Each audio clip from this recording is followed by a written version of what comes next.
CM Chandrababu సతీమణి నారా భువనేశ్వరి కుప్పం పర్యటనలో సంచలన వ్యాఖ్యలు చేశారు.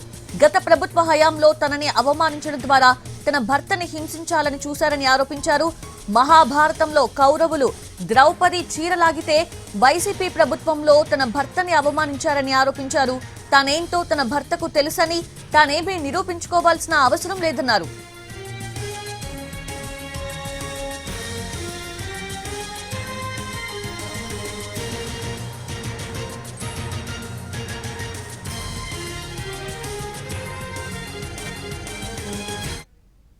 అట్లానే నేను ఎప్పుడు ఆ విషయం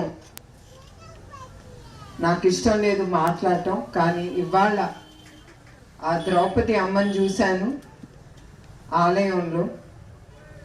మీ అందరికీ తెలుసు ద్రౌపది అమ్మ గురించి. మీకు తెలుసా లేదా? అప్పుడు కౌరవులు ఏం చేశారు? ఆవిడి భర్తని అవమానించాలని సిగ్గు లేకుండా ఒక ఆడదని ద్రౌపది అమ్మని సభలోకి తీసుకొచ్చి ఆ అమ్మ చీర లాగారు. ఎందుకు? భర్తల్ని కొట్టడానికి. వాళ్ళకి వేరే దారి దక్కలేదు, ఒక ఆడది దక్కింది వాళ్ళకి.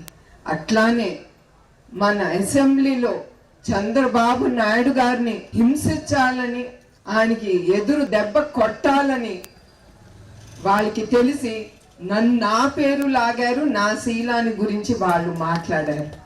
అది ఒక్కరికి అవసరం లేదు. ధైర్యం ఉంటే మొగాడుగా నుంచి మాట్లాడాలి, కానీ ఒక్క స్త్రీని లాగకూడదు. మీరందరూ కూడా ఇక్కడ చాలా మంది మొగాళ్ళు ఉన్నారు. ఒక్క స్త్రీ గురించి మీకు మాట్లాడే హక్కు ఎవరికి లేదు ఇక్కడ. అట్లానే నేను ఎప్పుడు ఆ విషయం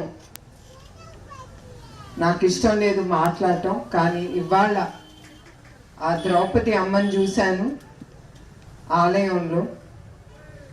మీ అందరికీ తెలుసు ద్రౌపది అమ్మ గురించి. మీకు తెలుసా లేదా?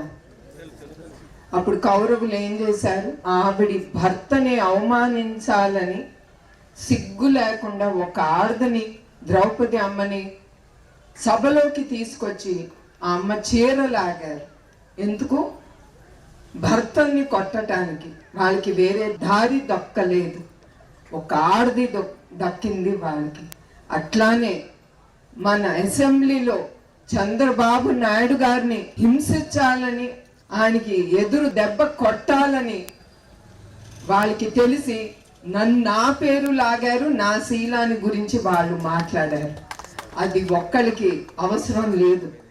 ధైర్యం ఉంటే మొగాడుగా నుంచి మాట్లాడాలి, కానీ ఒక్క స్త్రీని లాగకూడదు. మీరందరూ కూడా ఇక్కడ చాలా మంది మొగాళ్ళు ఉన్నారు.